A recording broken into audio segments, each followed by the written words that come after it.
Hello and welcome.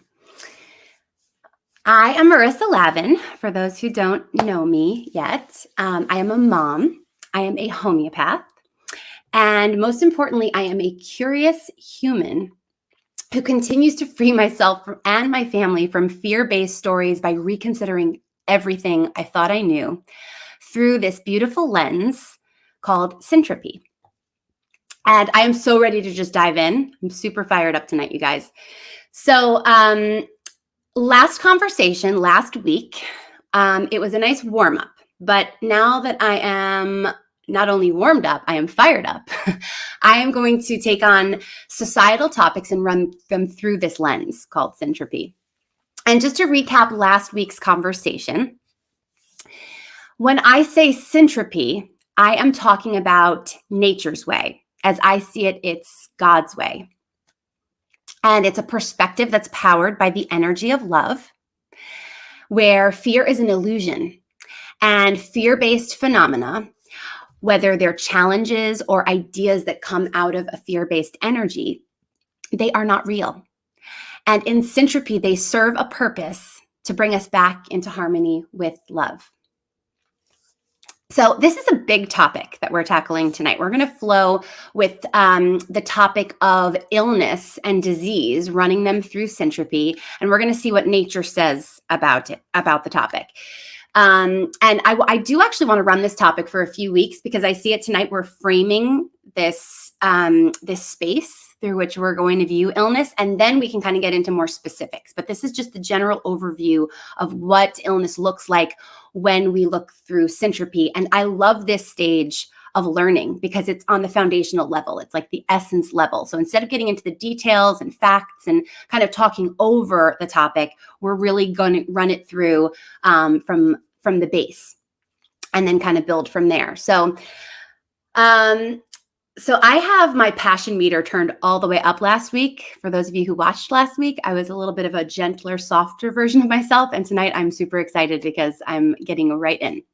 And tonight I'm inviting my sweet friend, Souvereign again, to bring his peaceful and also powerful presence to support us in our talk tonight. So Souvereign, can you come on in? Yay. There he is. Hi. With the beautiful Bali rainstorm in the background. Oh, yes, it is monsooning. It is beautiful. So beautiful. All right. So Souvereign, as you said last week, Syntropy is most commonly known in the agroforestry world. And, to my knowledge, it hasn't, besides, learning through you, it hasn't really been applied to humans in human life. And what I find so interesting is those who study agroforestry or syntropic agroforestry and even regenerative agriculture, which is maybe more of a wider known arena. These people are our culture's nature lovers. Right. So it's interesting that many of them haven't seemed to connect what they've learned from looking at natural systems to the human world, human systems. So, any thoughts about that? I cannot speak for anybody else, but in my own experience and observation, I have definitely been a lone nut in the woods and celebrated by some of my syntropic agroforestry friends and really encouraged to step deeper into this.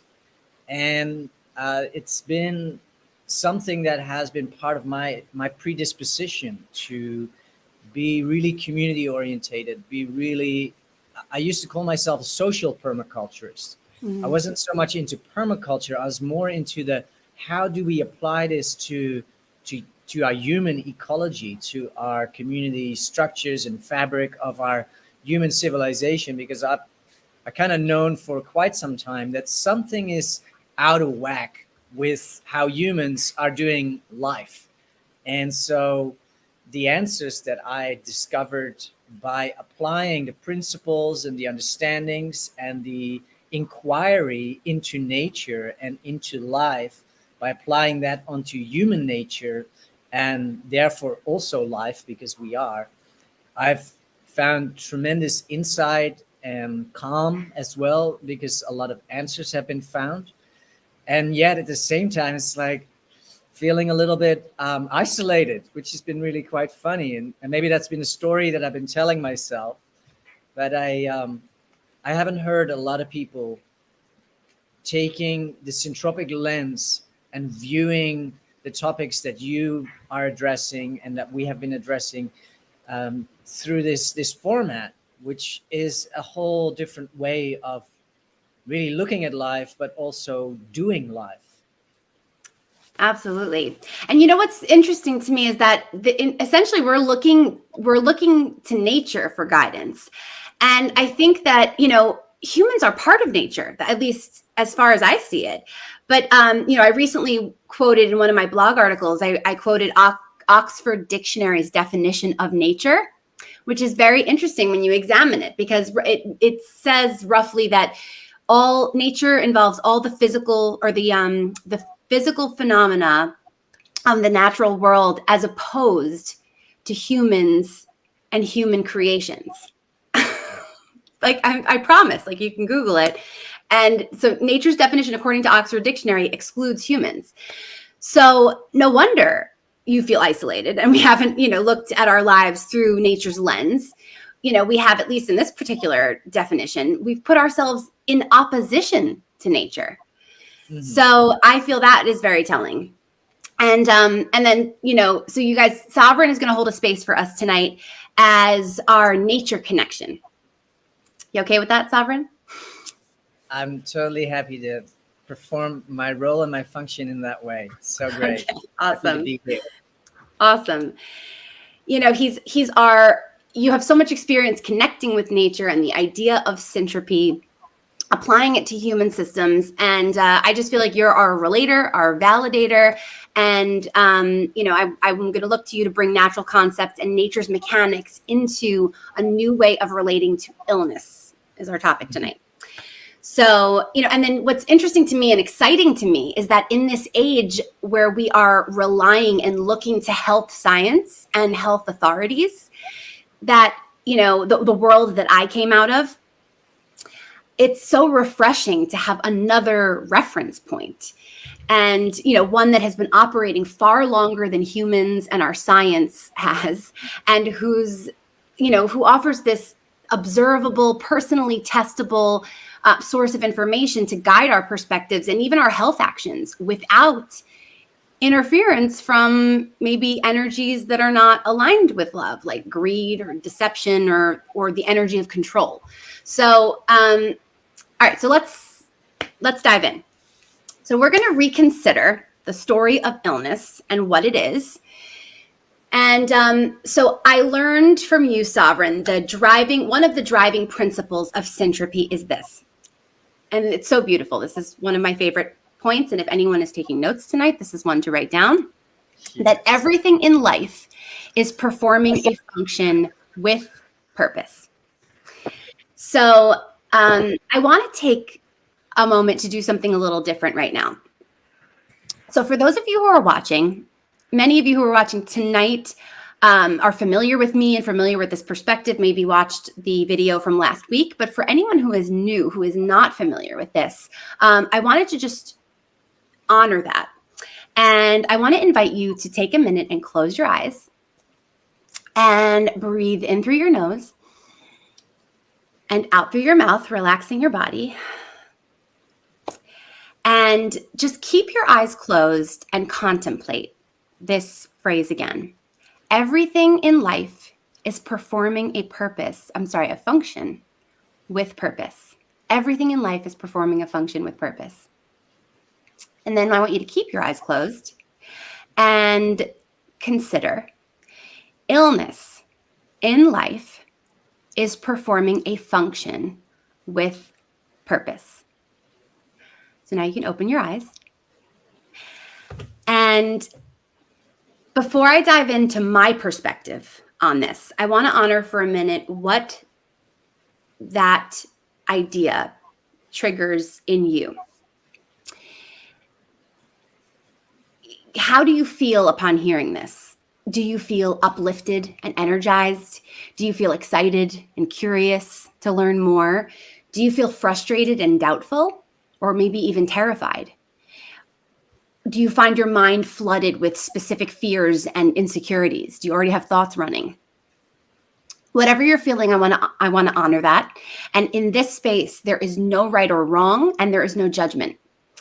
I have very strong opinions, and I will be sharing them intensely. All of us have traveled a unique journey, and our relationships with illness are based on our distinctly different circumstances. At no point in these conversations will I judge you for having a different feeling or opinion from mine. And I want to remind you that my opinions and beliefs are just, they were actually at one point in complete opposition, total contrast to what I'm going to share with you tonight. So I have the utmost compassion for wherever you are at whatever stage you are in your journey of exploration. So, all right, that being said, let's get into it. So I think the first thing I would like to do is just to frame some of the common beliefs about illness. And these are ones that I have specifically held. So just like you said earlier, Sovereign, I don't really want to speak for anyone. I intend to share from my own thoughts, my own journey, my own experience. And if it resonates with you, well, that's really the gift of this conversation and really why I'm doing it. I'm talking to myself just as much as I am talking to you. So first, let's examine some commonly held beliefs that I've heard from clients, or even just have thought myself, and then the energies, the emotional energies that power them. So first one is illness sucks, right? Feeling sick is painful and annoying, and that would be powered by the energy of judgment, in my opinion. Another one is that illness is dangerous. I could die, right? That one's powered by fear, terror, fear of death. How about if I get sick, then I can't get things done. I fall behind. So that one would be, it makes me more stressed. It's stress and overwhelm. How about if I'm sick, I can't be there for the ones who need me.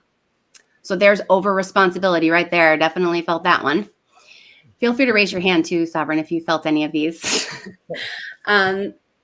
Then let's see what else. When I get sick, it means I was irresponsible. I should have been more careful. There is guilt. And then another one, if I have symptoms, people might worry about being around me. That one sounds like shame. How about if I get sick, it means something serious is wrong with me. So that one I actually hear a lot, and I have felt myself. That one's powered by, I would call it insecurity. And then I need to avoid getting sick, taking my supplements, exercise, sleep, social distance, wear a mask, right? The list goes on. How do I avoid getting sick? So that one's avoidance. Any other Sovereign that you can think of you've heard or thought yourself? Well, for me, it's been mostly the not wanting to get sick because I would be lesser of a man. So as a man, there's a bunch of programs running that basically states that we have to be strong, resilient, tough, man don't cry, all that sort of programming that comes with that. That's very dysfunctional because it shuts our feeling-based centers down, and it takes vulnerability to move from wellness into illness, because the wellness feels good, illness doesn't. And yeah, that's been something that's really been coming up for me. Just feeling a resistance, and I can't allow myself to get sick, not because I have all these responsibilities, but because of my attachment to the perception that I have of what it means to be a man in this world. Interesting. Oh my gosh, thank you for sharing. That one wouldn't have occurred to me, obviously, but that's like, it's so true. Really beautiful to hear that. So, but now let's consider what this syntropic principle. So if illness is performing a function with purpose, none of these thoughts help me discover what that function is, do they? So, if we try to look at the purpose of disease, which I'm going to invite actually in a little bit, Sovereign, if you don't mind, like what a natural syntropic perspective on disease would be like in a forest. Or any landscape. But I think if you guys are open to it, I want to share a little bit of my backstory and my personal experience with illness. because I did not relate to it this way at all. So I got sick a lot when I was younger. And by the way, tonight when I speak about illness, I'm mostly talking about acute illnesses. So chronic illness fits into this as well, but that actually to me deserves a whole other talk. I had many chronic conditions too, but tonight we're talking about illnesses like stomach bugs, cold and flu type of conditions, and in the health field we would call this infectious disease. That's what I'm referring to tonight. So I would get sick often.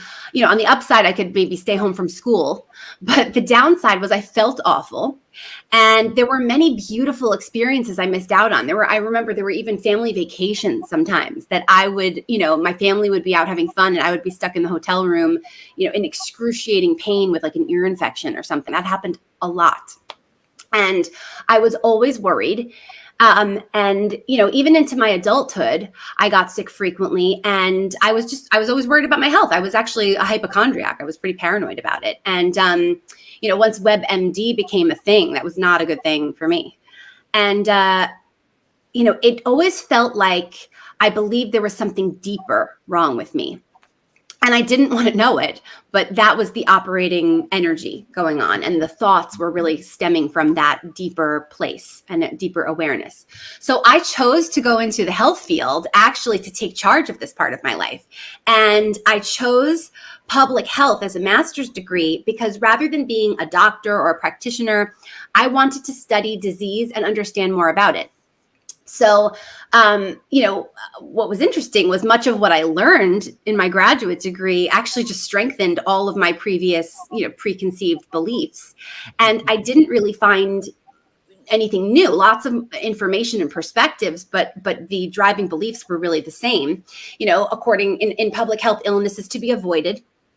And the whole field is built upon the idea of helping large populations avoid disease and to also, simultaneously fit the ever-evolving definition of health, or so we were told. And what's interesting is the definition of health that they follow is, or this, the field follows, is usually set by the World Health Organization. And I actually recently just checked in with that definition again, and it's exactly the same one that was repeated to me ad nauseum by my professors. And the definition is that health is a state of complete physical, mental, and social well-being, and not merely the absence of disease or infirmity.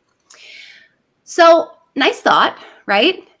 But it was not aligned with the methods or the orientation that I noticed was generally employed in public health pursuits. And, all programs that were developed and experimentation questions, posed in research studies were mostly centered around prevention and the avoidance of disease. Mm-hmm. So very little was studied or actually actively pursued, or at least that I found, by way of, health enhancement beyond basic nutrition and, physical activity interventions, stress management, that kind of stuff. So this was back in 2006, and I don't really notice much difference today. And if anything, I see even less promotion of proactive wellness pursuits than back then. So let's talk about the energy of prevention. And Souvereign, I'm going to ask you to jump in a little bit on this. But first, I just wanted to share where this kind of came up for me later on after my master's degree. So on first glance, prevention seems like a decent goal, right? Nobody wants to get sick. So I'm happy that the powers that be want to protect the population from disease and are trying to gear advice and actions towards prevention, or I was. And, I shared that intention. But then my life forced me to learn the hard way. And I built my whole career on helping people get healthier by aligning with this intention of illness prevention. And there were some very tough lessons for me in this journey. So when you are a health coach, representing a healthy lifestyle and simultaneously have to run a business. I had a brick and mortar facility, 3,000 square foot health studio. And, in order to keep the lights on and the doors open, imagine the pressure involved when I got sick. And, for most of this time too, I was a mom. So I had kids. And so even when they got sick, imagine the pressure. And, how about when my clients got sick and had to take a break from their sessions? Like, I still have to pay the rent, right? So my world would almost crash down each and every time. And that was just on the outside. The judgment I pointed at myself, the sadness, the stress. Each time I got sick, I felt like a failure. I felt like, an imposter. And one of the defining moments for me was when one morning I was feeling a little under the weather, and I came in for my first client of the day, who actually was the CEO of our local hospital at the time in Jupiter.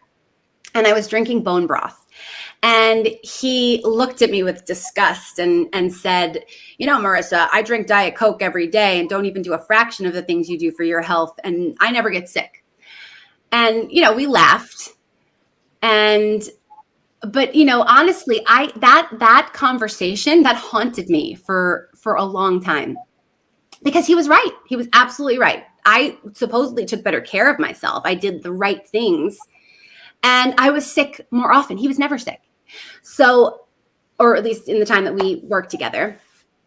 And, so when you hear something like that, the way that I received it, when I heard that, I asked myself, like, was there something deeply wrong with my body that I didn't know?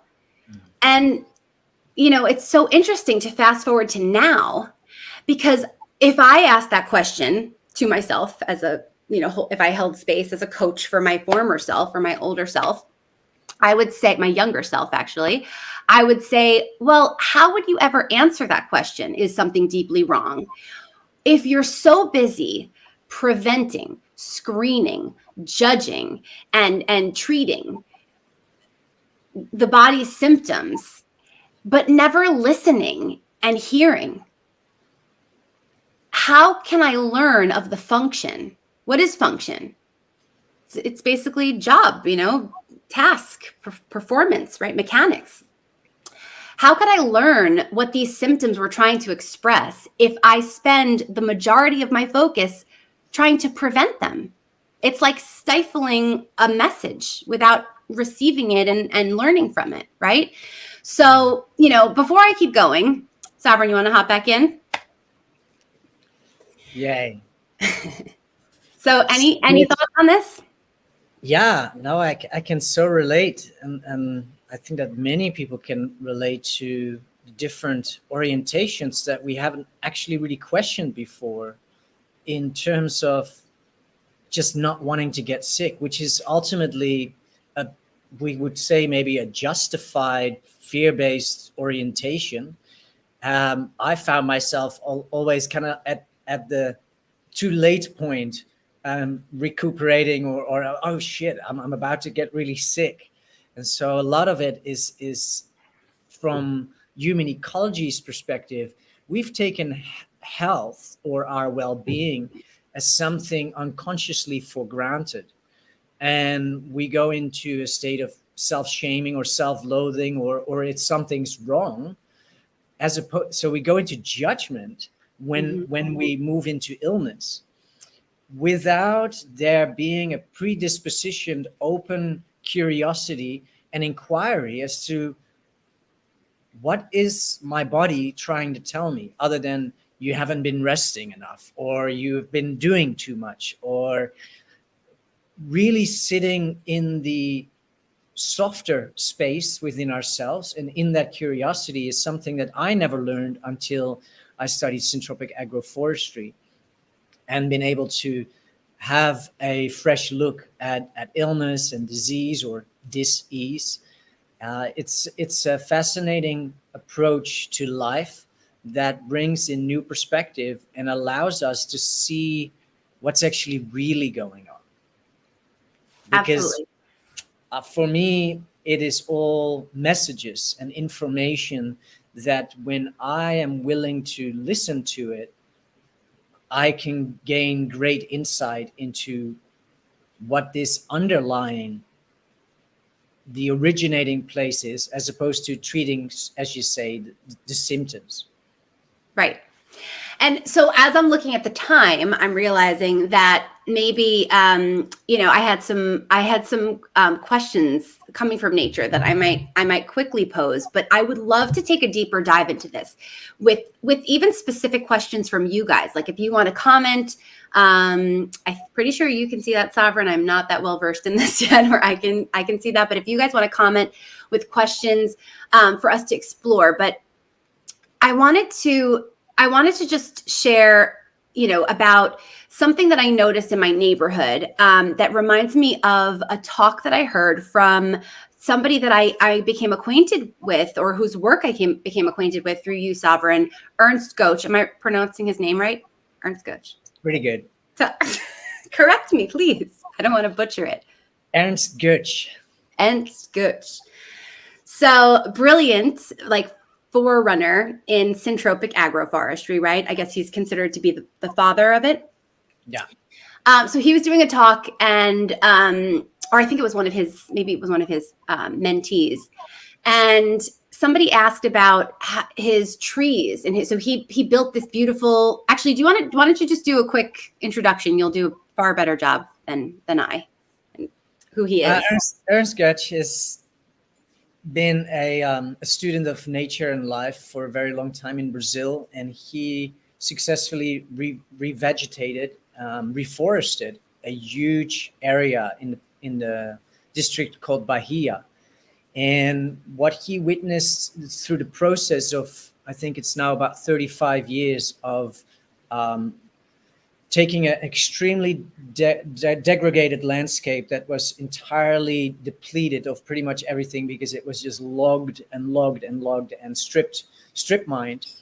He totally reforested it and had the direct experience of what it looks like to really bring life back to the ecosystem, to the environment, and what happens in the process of that. And particularly one of his great observations was the study of succession of species, so how species in the natural forest kind of naturally follow each other up through time. And of course, you need time to observe the actual natural succession. And yet he was also able to map that out and really distill strategies that life is operating on in and of itself that are infinitely wise. They are beautiful metrics that are all about accumulating more quantity and more quality of life into a system by life growing and doing what it does. And he learned a lot of different ways on how to navigate as a human being with nature to accelerate the process of regeneration. So nature has its own course. But then is the question, what is the function of us as mammals in an ecosystem as such? Mm-hmm. And that curiosity then leads that we are gardeners. We have opposing thumbs. We are able to create and bring in beautiful, quote unquote, interventions that are through the practices of management in these syntropic agroforestry systems or any agroforestry systems.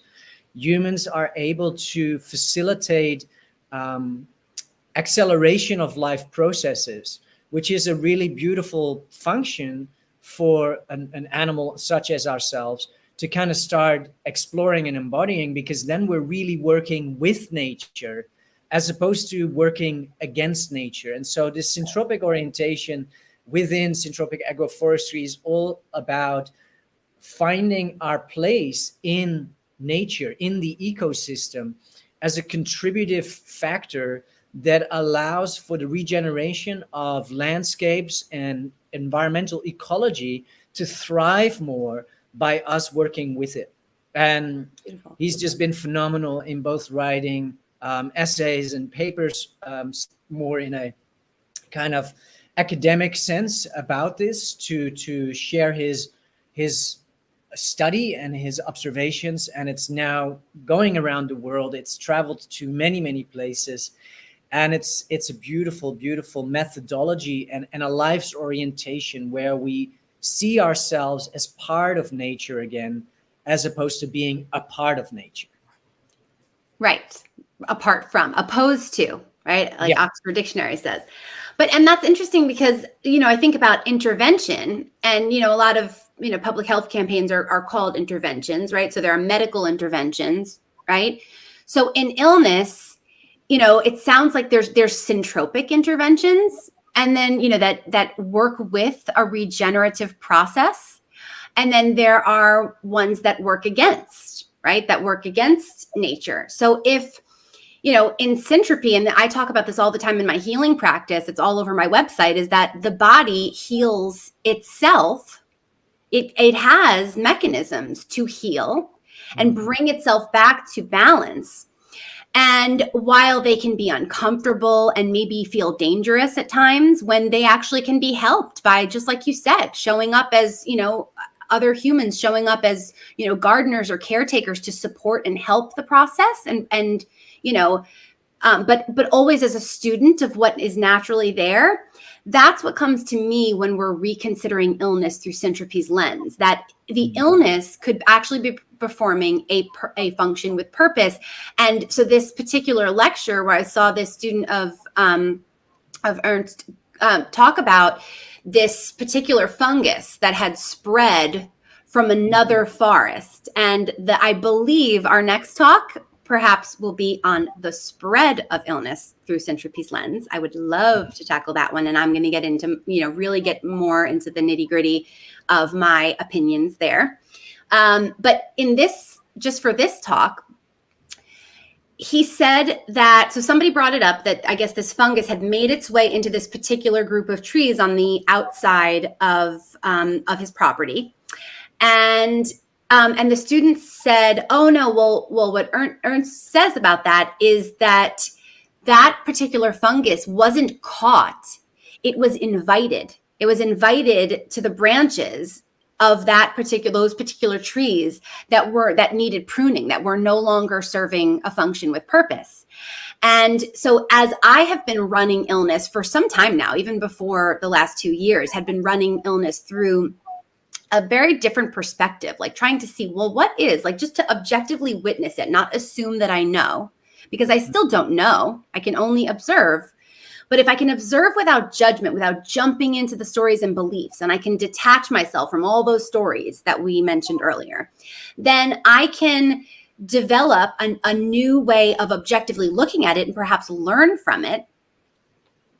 And what comes to me is that cold and flu in particular, I actually decided, after looking at them through this lens and doing some research, that I would rename them.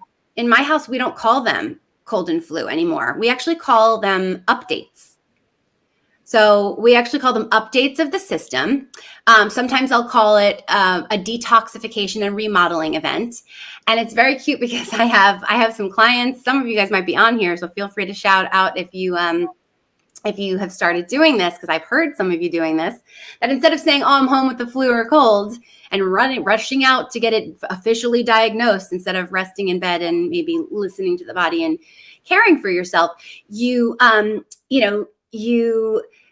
sit there and care for yourself, and you allow your body to take on this event. And it resembles, in many respects, this type of infectious illness, like a cold and flu event, to me resembles decomposition in nature.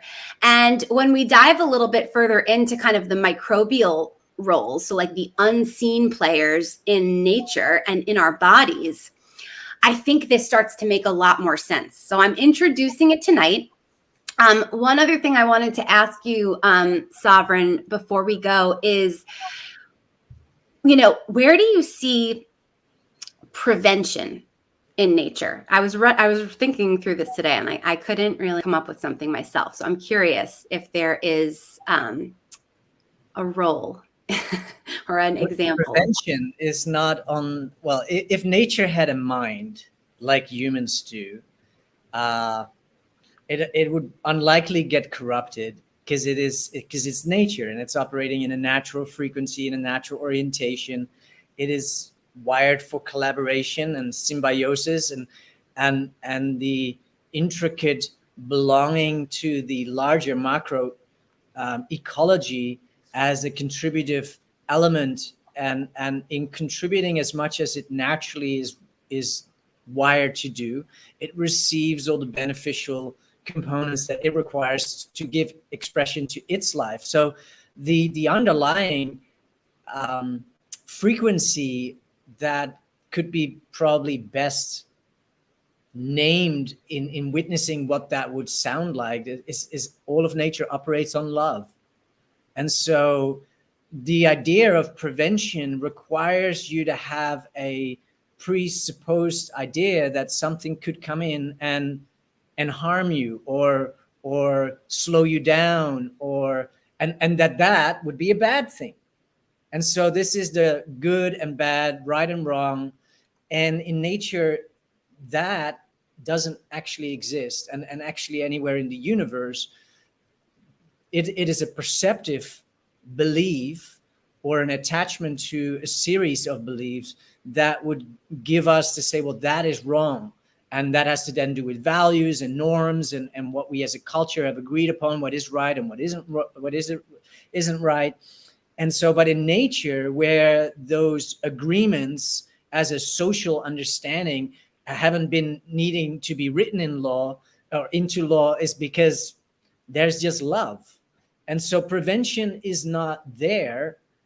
But a lot of the times why disease doesn't enter into ecology, let's say into a garden or into an agroforest, is because nature is always working with what it has, not with what it could have or what it should have or what it would have if it wasn't for, what some other, third party coming to interlope into the ecology. Nature is always in the present moment, in the here, in the now, working with what is and what is in existence without the attachment to that it should have been or could have been something different. And it is always working towards homeostasis, but that's not enough. Like, that's not what we witness in nature. We don't just witness what our body is continuously working towards, is to bring ourselves back into wholeness on a energetic, emotional, physical level. That's what I feel is part of the observable processes that our body is working towards, not just bringing it into homeostasis, but retaining it there. In nature, it is done through bioresilience. And so it's through cultivating more biodiversity. There is no need for prevention. So disease comes into an agroforest to perform a function with purpose, to basically show the farmer, if he's observing his agroforest, that there's something missing in his ecology. And where he can find what is missing in his ecology. So there's a weakness in the system, right? The weakness is always in the soil. It's not in the air. It's not in the leaves. It's not even in the branches. It's not in the trunk. It's where does the tree derive its nourishment from? And how this shows up in human ecology is where I would like to see our soil as more of the soulful nature of our own human ecology. And that the diseases as our external expression, as the branches and the trunk, they are tapping into our internal landscape from which there may be disturbance. And from that place, manifestation of illness can come forth that is trying to signify that there's something there on the inside that can be discovered. And prevention in nature, therefore, isn't something that is part of a conversation, other than that when illness does come in, and illness is a word that is maybe not even I like to call it dis-ease. So it's a system that is no longer at ease. That's as far as I see that the function of that dis-ease is offering an opportunity to learn more, to feel into and explore more how we can work with life to enhance its innate and natural ability to transform and transcend that so-called disease. And the outcome is that when nature is followed the bioresilience and the biointelligence of the ecosystem kind of supercharges itself, and no longer does that disease perform a function for its growth, both intellectually or intelligence wise, but also on a biological level. So it just doesn't come into the system once the ecosystem has learned the teaching or has taken the upgraded, upgraded its on the update. Yeah. Oh, I love it. I love it. Okay. So we have now just framed a new way of relating to illness, just with this simple phrase. So if there's a takeaway from tonight, it is to just start to consider, is illness performing a function? In illness in my life, you know, everyone, I recommend to kind of walk your own path with this. Is illness in my life performing a function with purpose? And then my best recommendation is to take this new way of relating, and then you can play with it, with, you know, integrating, because a lot of times we become aware of something and we go, oh yeah, totally, I get it. Or at least I do, you know, oh, I get it. I totally understand that. But then it's, you know, playing with it and practicing it, or at least just starting to observe, what is your reaction? How do you feel hearing this? Are you filled with doubt, saying, well, I get what you're saying, Marissa, except when blank, you know, or what about when this is the case? Yeah, I don't see nature at play here. I need to avoid it. I need to prevent it.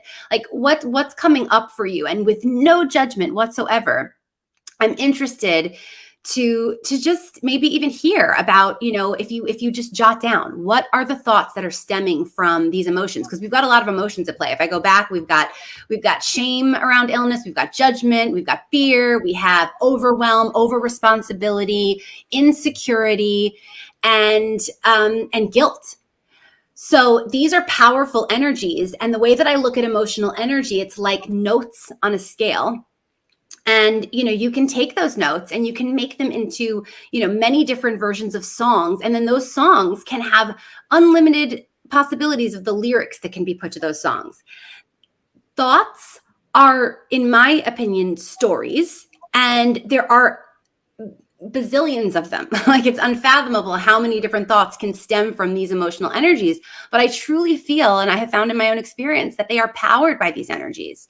So if we want to feel these in the space of illness, then okay, then this operating paradigm totally works. But if we want to be like nature and to live a life powered by love, where we can surrender to the idea that maybe there's a different way of relating and then a different set of actions that come from this new way of relating, well, that's what I'm going to challenge you to maybe ask yourself this week, leading up to next week's discussion, and even the future ones, because I have a feeling we're going to touch upon this a few times. And I've been talking to some friends and some of you who have responded so beautifully. And I just want to express my gratitude for you taking this time on a Monday evening this late to listen to me and to Souvereign riff on this. But this is just really meaningful to me, and I honor this time that we're spending together, and I plan to continue. So thank you so much, Souvereign, because that was absolutely beautiful and so enlightening to see that picture of illness as it relates to how nature orients itself to it. And I look forward to next week. So I will see you guys. We can connect on Facebook and Instagram. If you want to connect further with Souvereign, he has a beautiful course in Syntropy, and it's course in Syntropy with miracles actually crossed out, which we talked about last week. And then on my website, marissalavin.com, I'm going to be posting some articles and blabbing more on there. So let's stay connected. Thank you again for taking the time, and I will see you next week. So great. Beautiful. Ciao for now, everyone.